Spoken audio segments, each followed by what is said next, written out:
It's a Dateline hidden camera investigation no parent will want to miss. Come in. This man could be your neighbor. He thinks he's at this house to have sex with a 14-year-old girl. Sit at the counter. I gotta finish getting dressed. He met her just hours ago in an internet chat room, the kind your kids may visit every day. But he wasn't really chatting with a minor. All right, I'm about to be Mandy. These adult volunteers pose online as kids to catch internet predators. Mandy, and how old are you? Mandy is 13. All these men were trolling the internet, looking for kids, having explicit conversations, and then making arrangements to meet. Wants to take me to an available buddy's house, and... But when they arrived for their date, the young teens weren't there. Dateline was. Correspondent for NBC News. Can't put me on TV. Oh, yes, we can. You'll be shocked by who showed up, almost as shocked as they were when Dateline dropped in. Am I going to jail? Chris Hansen with a Dateline hidden camera investigation. Dateline with Stone Phillips will continue after this brief message. And now, Dangerous Web. Here is Stone Phillips. Good evening. Don't talk to strangers. It's a basic rule of safety every parent tells their child. But if there's a computer in your home, it's possible that your children have been talking to strangers. Tonight we're going to show you just how dangerous it can be to let your child surf the web alone, and how quickly a stranger, maybe a sexual predator, can go from chatting with your teen in cyberspace to knocking on your front door. How easily can it happen? We found out in a Dateline hidden camera investigation. We want to warn you, some of what you're about to see and hear tonight is graphic and explicit. Here's Chris Hansen.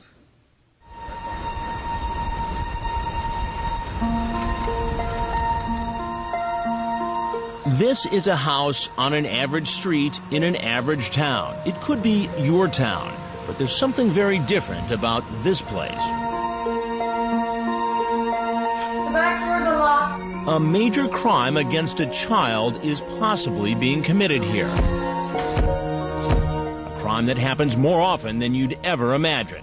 This grown man is here after making a date for sex with a 14-year-old girl he met only hours earlier on the internet. Just come on in. I'm finishing getting ready, okay? Tonight, a Dateline hidden camera investigation exposes a very real threat to your children. Online sexual predators. You'll see firsthand how they find victims and seduce them. And you'll be watching as they take the next step and show up at a home where they think a minor is alone. The problem, as you'll see in our investigation, is epidemic.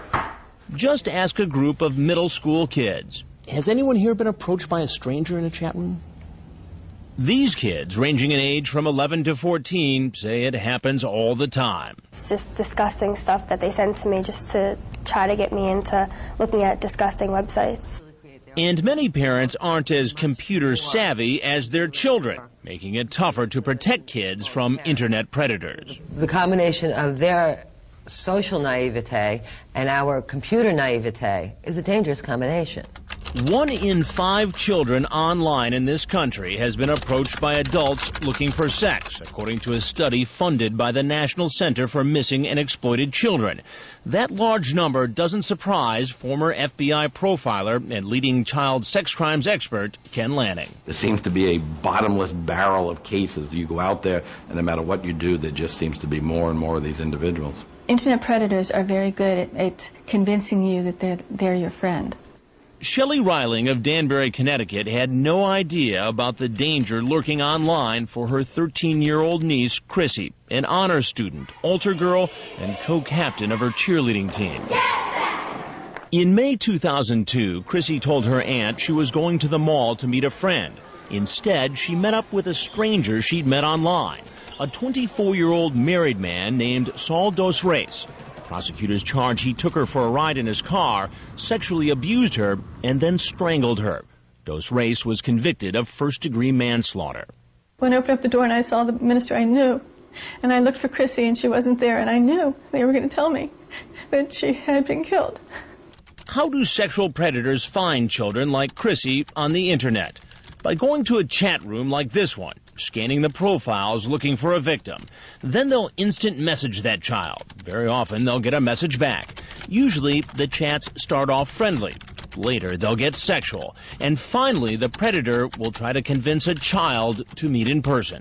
Teenagers are rebellious. Teenagers are curious. Teenagers can have a strong interest in sex and all these characteristics. And so what many of these offenders are taking advantage of are these characteristics of teenagers. Laws differ from state to state, but generally it's against the law to use the internet to entice a minor to engage in sexual activity. It's also illegal to transmit obscene matter to a person under 16. The fact that you use something like a computer and the internet and that technology crosses state lines, that can also make it a federal violation. Law enforcement agencies like the FBI and U.S. Customs have made catching internet predators a high priority, but they say the problem is just too big.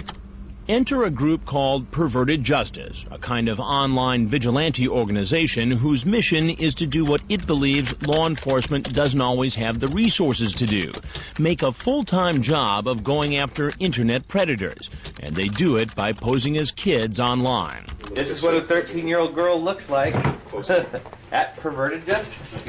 At any given moment, one of Perverted Justice's 25 volunteers, some who say they were victims themselves of sexual abuse, troll internet chat rooms, usually through AOL and Yahoo, waiting to be approached by a predator. Are these chat rooms really that creepy?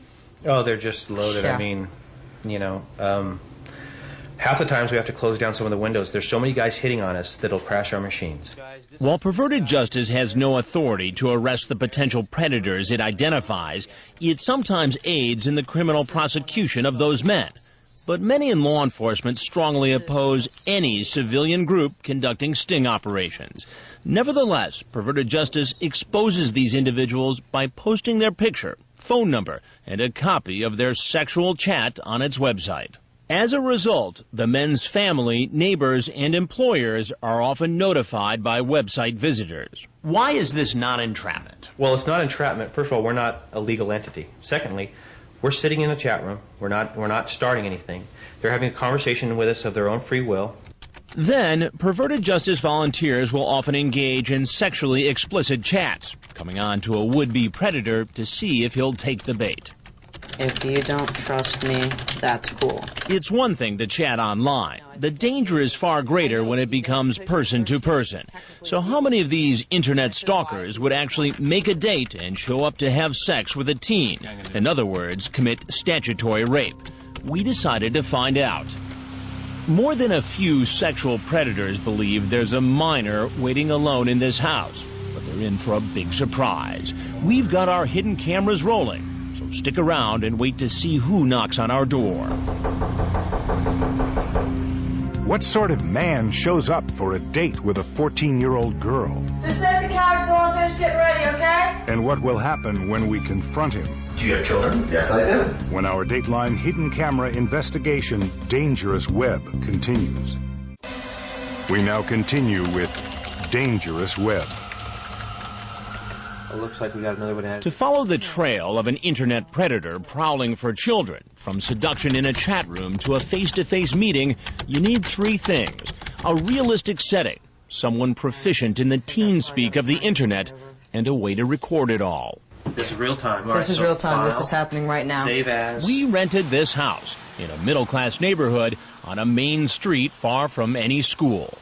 Our technicians rigged the house with hidden cameras inside and out. I bet that's him. And we enlisted the help of volunteers from Perverted Justice, who make it their mission to expose some of the estimated 50,000 predators nationwide said to be trolling the internet at any given time. Volunteers like 21-year-old Dell. Protecting little children from people who would destroy their lives. It's just such a worthy cause. Dell and other volunteers like 38-year-old Frag, or using their undercover names, go online, posing as 12, 13, or 14-year-olds, using a picture that is unmistakably underage. Some volunteers pretend to be girls and some boys. Either way, they never make the first contact. Instead, they wait to be seduced. Now, how explicit do you have to be to lure these guys in? Well, we don't really have to lure them. They'll come to us. We go into these chat rooms. I haven't said a word to anybody. I'm sitting in the room, and the IMs start popping up, and they start coming on. Sure enough, in a matter of minutes, the online chat becomes sexually explicit. This man, screen name Ed in NYC, thinking he's talking to a 13-year-old, says, "You feeling horny right now?" Another, Me for Magic NY, asks, "Are you a virgin?" The girl says, "Yeah." And then this 33-year-old proceeds to turn on his webcam, expose himself, then masturbate in front of a girl he believes is 13.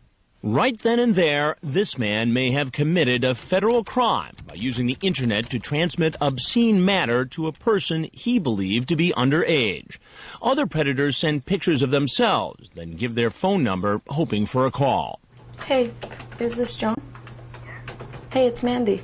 Dell, now posing as a 13-year-old girl, does exactly that. She tells the predator her parents aren't home, and that it'd be okay for him to come to her house. I was just making sure you were for real because I wanted to know you really wanted this. There would be dozens of sexually graphic online chats intended for children. Chats so disgusting we can't even begin to show you. There would also be picture exchanges and phone calls. But how many of these men would be willing to make a date and then be bold enough to walk in the door?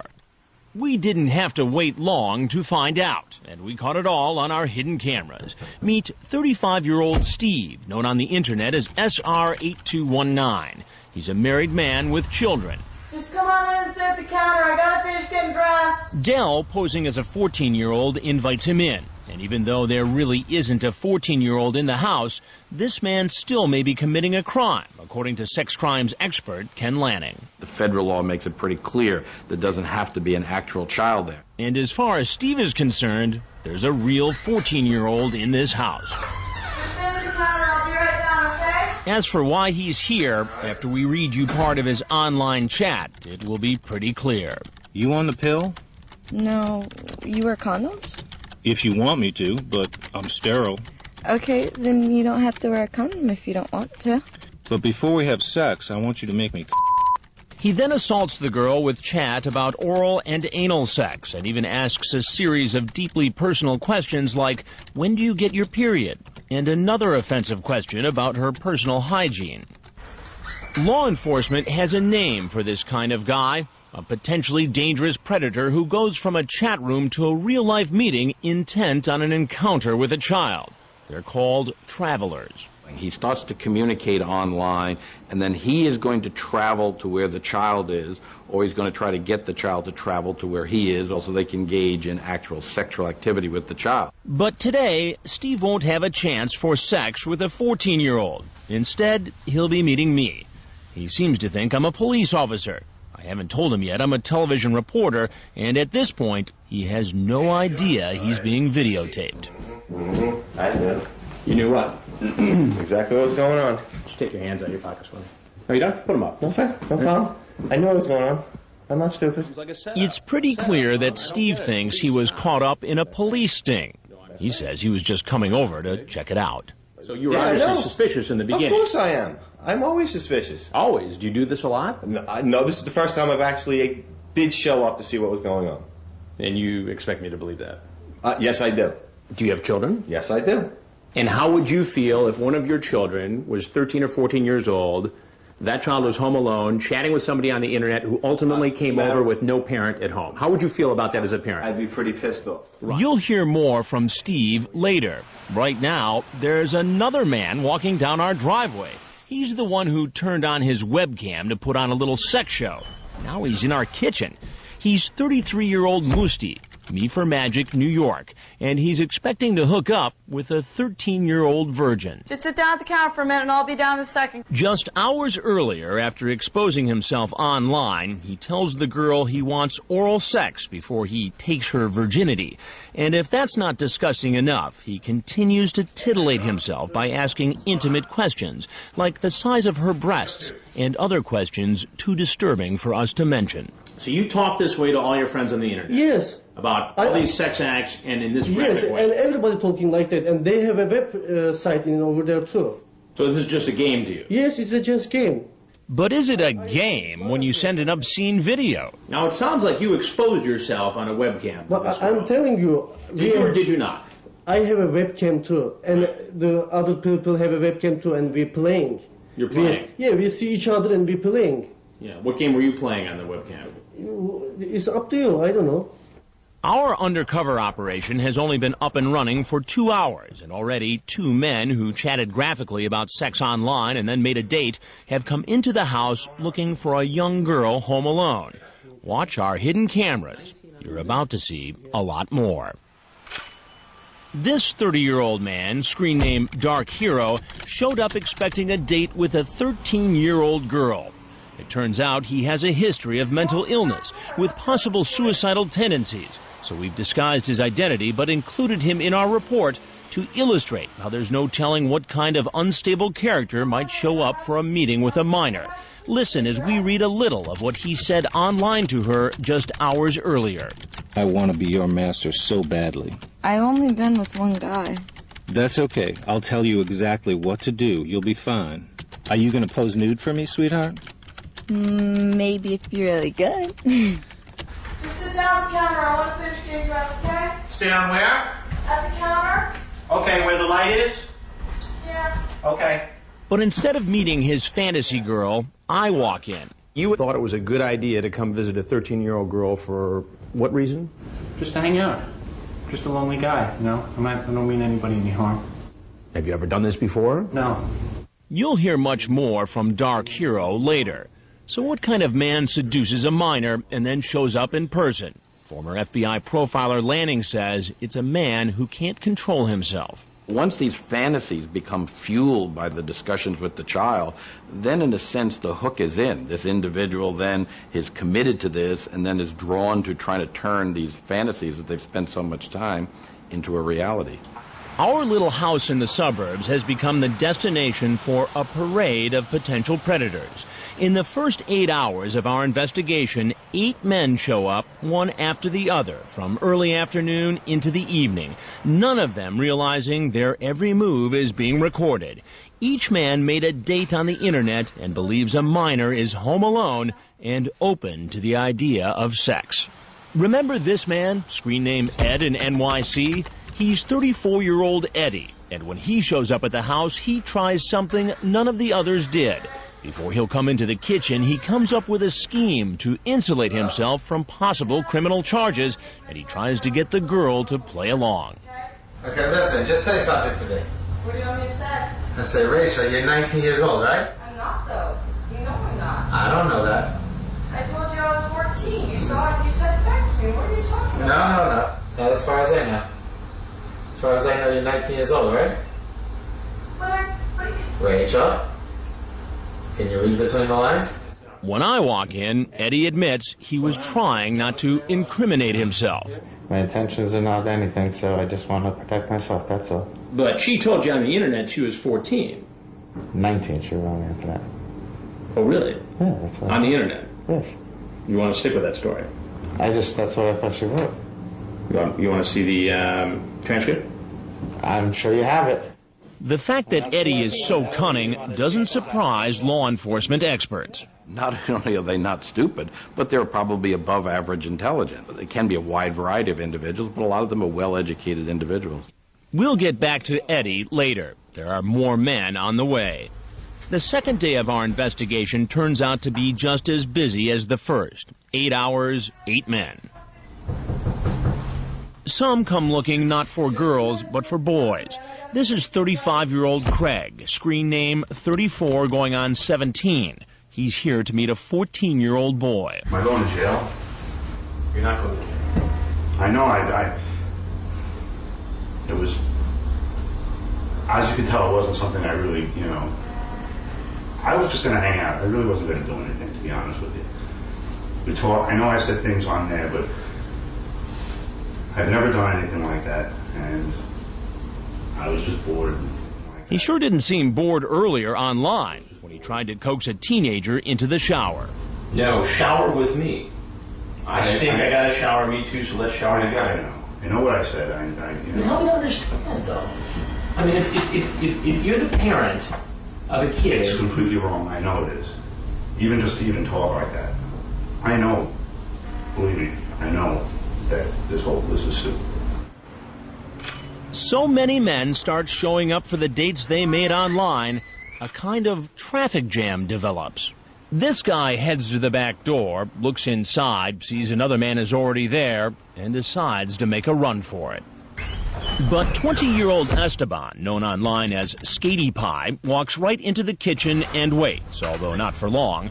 I asked him about his online chat with who he thought was a young girl. Why don't you tell me exactly what you talked about? About sex. About sex? Yeah. We cut short our interview because while we were talking to Esteban, yet another man is at our door. We asked Esteban to wait in the basement. Come with me for a second. In 2.5 days, 18 men walked down this driveway thinking they were going to meet a 12, 13, or 14-year-old home alone. All of them chatted online, often talking graphically about sex, spoke on the phone with a decoy, sent a photo, and made a date to meet at the house. But almost all the men said they weren't really here to have sex, and most shared yet another explanation. I've never done anything like that. How many times have you done this? Never before in my life. Do you do this often? No. How often do you do this sort of thing? No, not very often at all. Have you ever done this before? No. Do you do this often? Never. I've never done this, and never will I do it again. I don't know what even came over me to come do this. But perhaps the most creative excuses came from 23-year-old Mike, known online as MUXACB 2003. He traveled from another state to meet a 14-year-old.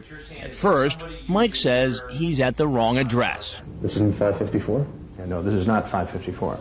Then he says someone was impersonating him online. I have no idea what this is.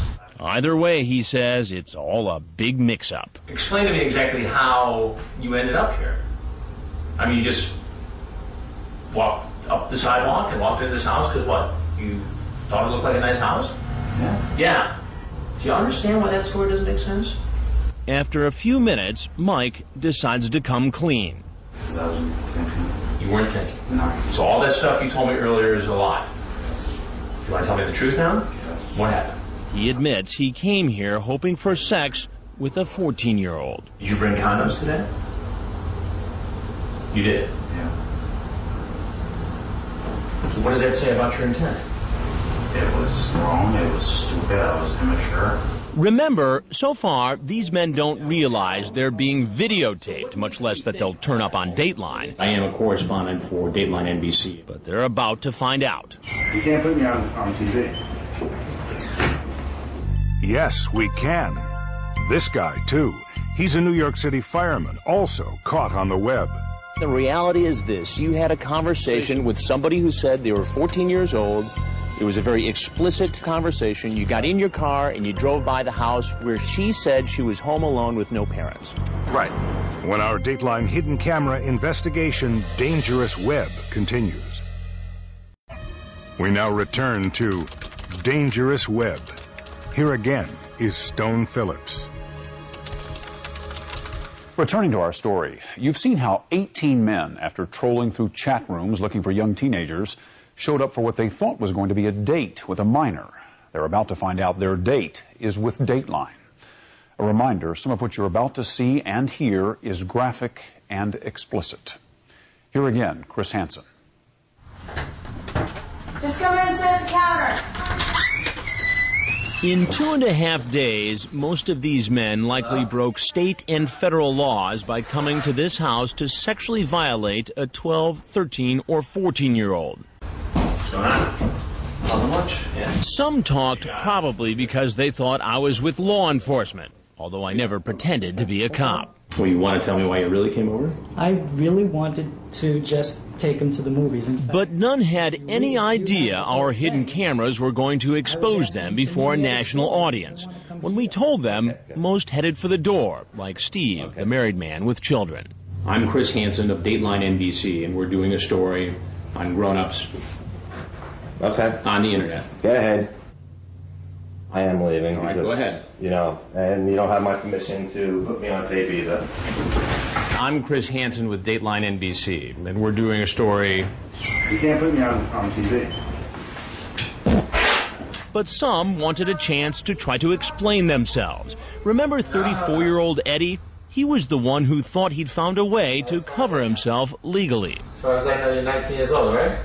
When I confront him, he's ready with a story. He says he's a TV producer doing research. Where are you a television producer? I work independently right now. Yeah. You know, it's ironic because I work in television too, with Dateline NBC. Okay. At first, this television producer appears a bit camera shy, but then he decides to open up. I haven't done anything wrong at all. You go into the transcripts, time and time again, everything that was said. Picture this. Everything. Picture this. You lying back, eyes straddle your chest. It sounds like you were looking to have a sexual experience with this girl, Rachel, who we were talking about on the internet. I mean, I don't know what other conclusion you can draw. You can search me for a condom. I don't have one on me. I wouldn't have sex without one. Eddie thinks he's pretty smooth, and he's not quite finished. He's got yet another excuse why he's not really here for sex. Besides, she's supposedly a virgin, so she's never had sex anyway, so I certainly wouldn't want to be the first. Kind of sounds like you might have been excited about the fact that she was a virgin in here. No, I don't think so. You don't see that in there. And in fact, all you see is just little test scenarios. For the record, it appears Eddie has worked as a TV producer. I'm very interested in your story. I think it's a great thing that you're doing. I think it's something that you should certainly do more and more and bag people left and right. Thanks for the pat on the back, Eddie. Meanwhile, when it comes to excuses, law enforcement experts say they've heard them all. It's not uncommon for these individuals, when caught dead to right, to try to minimize and downplay and to rationalize and justify and offer these excuses. But when 30-year-old Dark Hero learns he was going to be part of our report, he tries a different approach. Remember, we've disguised him because of his history of mental illness and possible suicidal tendencies. I'm ashamed. I'm sorry. I didn't mean anybody any harm. Then he reveals something that, after investigation, appears to be true. I'm a schizophrenic man. I'm supposed to see my doctor today. All right, perhaps you should go see him. I'm just getting my life in order. You're going to ruin my life. You're the one who made the decision to come here. But I didn't know I was going to wind up on television. What would you have done with a 13-year-old girl? I probably just would have said hello and how you doing, and maybe we would have taken a ride in the car, and that's it. You were going to take her for a ride in the car? Maybe. I just got out of a mental institution a few months ago. I'm just a guy looking for a girlfriend. That's it. You're going to take a guy who's looking for a girlfriend and put him on TV and say, oh, here's a pedophile. That's what you're going to do, right? Because I came to meet a 13-year-old, even though I didn't do anything. I think that's ridiculous. I think your story is a piece of shit.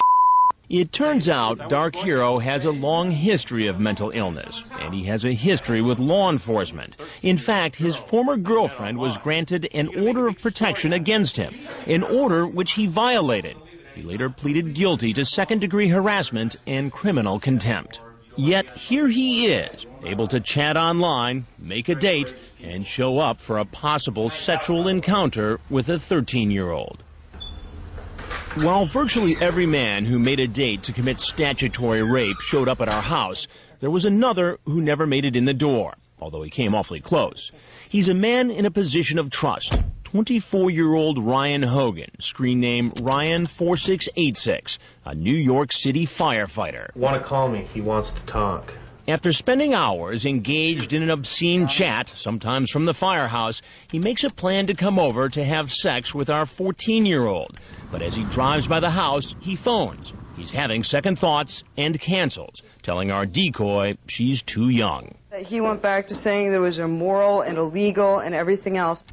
But the real reason may have been something else entirely. He goes home, gets back online, and says he saw this. A police car coincidentally parked next door to our house. But even that doesn't stop him. He gets comfortable again, turns on his webcam, exposes himself, and masturbates, all while wearing his New York City firefighter sweatshirt. Yeah, it's obscene. It's obscene. And then, unbelievably, he says he's going to come by the house again. He never makes it, so we go looking for him. Hey, Ryan. Chris Hansen with Dateline NBC. And we're doing a story about adults in chat rooms on the internet. At first, firefighter Ryan says he thought the girl was 19. Then he decides to come clean. The reality is this. You had a conversation with somebody who said they were 14 years old. It was a very explicit sexual conversation. You got in your car and you drove by the house where she said she was home alone with no parents. Right. That's all true, right? Yes. But did I stop? No. Did I in the end, make the right decision as what not to do? Yes, I did. You said that you had every intent of showing up at this house, except that you saw a marked police car parked next door. I had driven, before I saw the marked police car, I made the decision not to stop. I really did. But what about his lewd performance on the webcam in front of someone he thought was 14? And then afterwards, you turned on the webcam and transmitted this picture. That was not supposed to be transmitted. Of yourself exposing yourself. That was not transmitted. For the record, I was talking to another person at the time. I did not intend for her to see that. You didn't intend for her to see this? No, sir, I did not. Somebody else was viewing that at the time. But if you look at the firefighter's chat log, he asks our decoy first if she sees the picture and then if she liked it. Is this appropriate behavior for a New York City firefighter? No, sir, it is not. For any adult to have this kind of conversation with somebody who says they're a 14-year-old girl home alone? No, sir, it is not. Then what are you doing, Ryan? I made a mistake at the time. I made the judgment call to correct that mistake. Is there anything else you want to say about this? Yeah, I think people got to use their heads. People should know better. I made a mistake. So what happens now to all these men who were so clearly caught in the act? To start, all of them were exposed by Perverted Justice, the online watchdog group. All the men's photos, phone numbers, and chat logs were posted on its website. The firefighter was arrested and charged with using the internet to attempt to solicit a minor for sex and attempting to transmit obscene matter to a person under the age of 16. Hogan has pled not guilty. This man, who told us he was schizophrenic, was admitted to a psychiatric hospital. So how would you react if 18 strangers showed up in your neighborhood in just 2 days? Probably a lot like these parents. You're 19 years old, right? Almost too angry for words. You're 19 years old? I want you to say yes, I'm 19 years old. And how will children react when they see what happened? That was all like real? That all it's actually totally real. happened? I don't like it. Creepy. Pathetic. Freaky. Disgusting. Scary. Weird. Reality. When our Dateline hidden camera investigation Dangerous Web continues. Dangerous Web continues.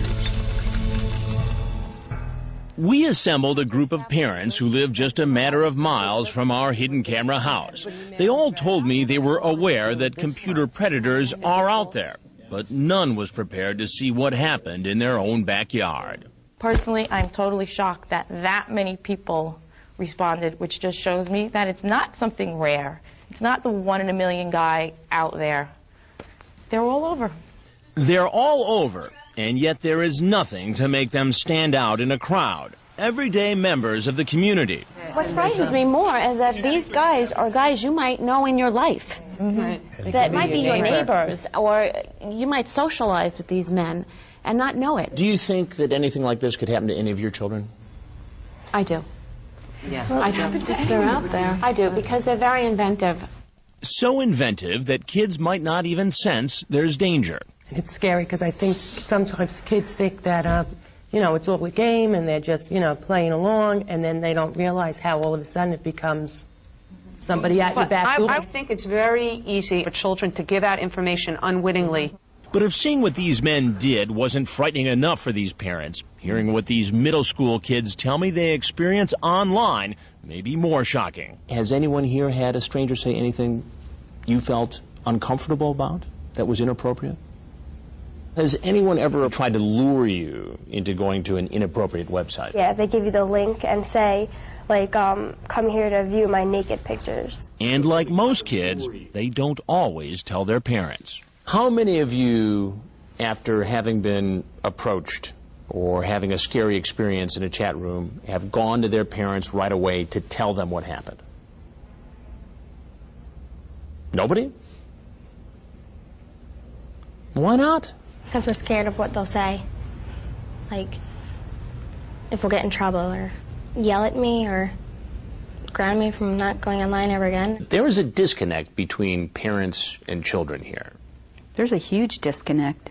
Terry Schroeder, founder and CEO of iSafe, a nonprofit foundation that educates children across the country on internet safety, says parents and kids need to work as a team. I do not encourage any parent after hearing this interview to say, I'm getting that computer out of here, because you will severely handicap your child educationally, socially. Instead, Schroeder says parents need to educate themselves about online dangers and create open communication where a child feels safe talking about inappropriate situations online. Take the parenting skills that you use in real life and apply them in cyberspace. It's very simple. If something is going on, talk to your child about it. If your child comes to you, listen to them. Yes. In fact, Schroeder confirms what these kids told us. Most children are afraid to tell their parents about scary encounters online. If they go tell their parents may not believe them, and then now they're going to get in trouble. And 9 times out of 10, what we tell the kids and what we tell the parents, it's usually not the kid's fault. They're innocent in this. The kid is a victim of a crime. Correct. Basically. A sex crime committed by predators who know exactly which of the kids' buttons to push. It may be attention and affection. For another child, it may be gifts. For a lot of teenagers, it's romance. Just somebody who will give you this romance, pay attention to you, tell you how pretty you are, how nice you are, or whatever it is. There's one guy right there coming right to the door. These kids thought they were pretty hip to dangerous strangers online, but they weren't such know-it-alls. Once, with their parents' permission, I showed them the results of our investigation. So this is just a game, dude? Yes, it's a just game. That was all, like, real? That all it's actually totally real. happened? I don't like it. Creepy. Pathetic. Freaky. Disgusting. Scary. Weird. Reality. Wrong. Show your kids that you do care enough and that they will not be penalized if something happens. And also, be willing to learn from your kids. You may learn a lot from them as it pertains to technology. Based upon the fact that we all have computers in our homes, do we then have the responsibility of almost being a spy or a cop to see what the kids are doing on the computer? I've always done that. But if parents think they can completely protect their kids by installing standard software or setting ground rules, think again. We found ways to bend those rules and stuff like that. So you know how to get around that stuff? Yeah. Have you ever done it yourself? Yeah. Even though your parents have said don't do that? Rules are made to be broken. Meet 11-year-old Laomi Wright. She's become so good at getting around the rules, her mother is ready to throw out the computer. Let's put it this way, she's not using the computer anymore. When we come back, we'll bring in an internet safety expert to find out just what's going on at Laomi's house and whether anything can be done to help her mother and other frustrated parents protect their children online. And next, how not to have this conversation with your child. The name was like Dog Man or something Dog like Man. Who was this guy? I don't know. You don't know? When our Dateline hidden camera investigation, Dangerous Web, continues. We now continue with Dangerous Web on Dateline with Stone Phillips. 11-year-old Laomi Wright admits when it comes to the internet, she doesn't play by the rules. Rules are made to be broken. So you can imagine what her mother, Michelle, a producer here at NBC, is going through. In fact, recently, she found her daughter chatting online with a stranger at 12:30 in the morning. The name was like Dog Man or something. Dog Man? Who was this guy? I don't know. You don't know? Michelle has installed parental controls available through AOL and even downloaded software aimed at keeping the computer safe for Laomi. But still, her daughter has found a way around them. You thought you were being a responsible parent. Right. And doing just about everything you could to make sure your daughter was safe on the internet. Right. Plus, she gave me her word. She wouldn't talk to people that she didn't know, so. In spite of all that, your daughter was still talking to a stranger via instant messaging. Right. It's pretty scary, I can tell you that. To help solve Michelle's problem, we enlisted the help of Detective Mike Sullivan, author of Safety Monitor, How to Protect Your Kids Online. The first thing he noticed, Michelle had the computer in the basement, an out-of-the-way place where a child can operate unsupervised. Put it in a public room, right off the kitchen, dining room. Basically as you're going about your normal house chores, you're making dinner, you can look over and see the screen and check on what your child's doing. Next, Detective Sullivan suggested setting up layers of defense, starting with internet service providers like MSN, Earthlink, or AOL, which all provide some type of parental control. Michelle has AOL, and although she had set up the controls, she wasn't using them correctly. AOL has recently updated its protective controls, making it tougher for kids to outsmart. Everything is going to function through AOL, and then they're going to monitor what she's doing from there. Next, our expert downloads WatchRight software that will allow Michelle to read all of Leomi's instant messages and chat room conversations. So you can keep an eye on what she's doing, even if she changes her password on you. This program's still going to read it and let you see what she's been doing online. If reading all her daughter's online messages seems too intrusive or time-consuming, the detective has another suggestion: filtering software that stops Leomi from sending out personal information, like her home address or phone number. The software would also detect a predator trying to make contact with Leomi, and then automatically send Michelle an email to warn her. So if your daughter's at home and something goes wrong, the software, Cyber Sentinel, is going to send you a message at work saying, you might want to call home, and it will actually tell you who the user online was, what was the inappropriate statement. So if she said some naughty words, or someone said something of a predatory nature to her, you're actually going to see it in the mail. And our expert has one more suggestion for Michelle: software that will record Leomi's every move on the computer without her daughter knowing it. So the program is like a VCR, showing you, hey, wait a second, this is what my child's doing online. That's great. Look at that. This program is actually going to come in and say, wait a second, they tried to sneak a program by you, but you can still check them out. Our expert says each program is very user-friendly and costs about $40. And it's clear both Michelle and the detective think it's worth it. There's no silver bullet that's going to take care of everything. What you can get to is a state of peace of mind as a parent, that I've done everything I can do to protect my child while they're on the computer in my house. I guess all the protective software in the world will not substitute for a good relationship between a parent and a child. No, an active, involved parent is more than any match for any predator that's out there right now. Now that our expert has installed and set up tough protective measures, Michelle is ready to let Leomi back on the computer. Have you learned your lesson? Yes. To help make sure your kids learn their lesson, you can get some advice from Detective Mike Sullivan by sending him an email. To find out how, and for more tips on keeping your kids safe online, visit our website. The address is dateline.msnbc.com. That's all for this edition of Dateline Friday. We'll see you again for Dateline Sunday at 7, 6 Central. I'm Stone Phillipson. For all of us at NBC News, good night.